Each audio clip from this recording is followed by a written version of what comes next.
এই হা মানে হলো আজাদি, এই হা মানে হলো শহীদ উসমান হাদি হত্যার বিচার, এই হা মানে হলো বাংলাদেশে গত 54 বছরে যে পরিবারতন্ত্র তৈরি হয়েছে সেই পরিবারতন্ত্রকে ভেঙে চুরমার করে দেওয়া।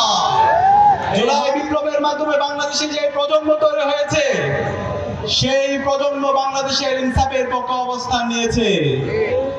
আসন্ন যে জাতীয় সংসদ নির্বাচন, সেই নির্বাচনে 2টা ভোট হবে, আপনারা সবাই জানেন তো। প্রথম ভোটটা হচ্ছে কি ভোট? গণভোট। এই গণভোটে হাকে বিজয় করার জন্য আমাদের সবাইকে সিদ্ধান্ত নিতে হবে। আমরা কি পারবো ইনশাআল্লাহ?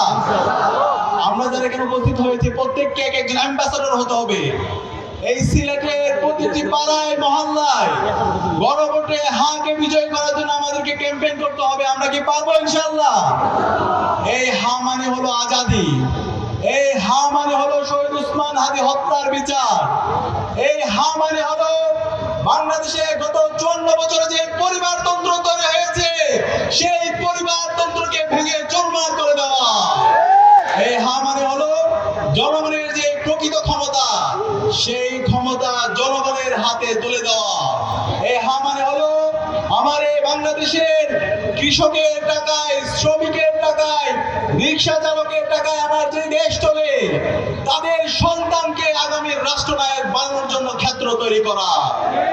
এই হা মানে হলো বাংলাদেশের বিগত ফ্যাসিবাদী আমলে যে গুম খুন আয়নাগর তৈরি হয়েছে এই খুনি হাসিনা এবং তার দূষরদেরকে বিচারের আওতায় নিয়ে আসা এবং যে ফ্যাসিবাদী কাঠামো আছে সেই ফ্যাসিবাদী কাঠামোকে ভেঙে নতুন রাজনৈতিক সংস্কৃতি বিনির্মাণ করা। এই গণভোটে হায়ের পক্ষে ইতিমধ্যে বাংলাদেশের সকল ছাত্ররা অবস্থান নিয়ে নিয়েছে, সকল নাগরিকরা অবস্থান নিয়ে নিয়েছে।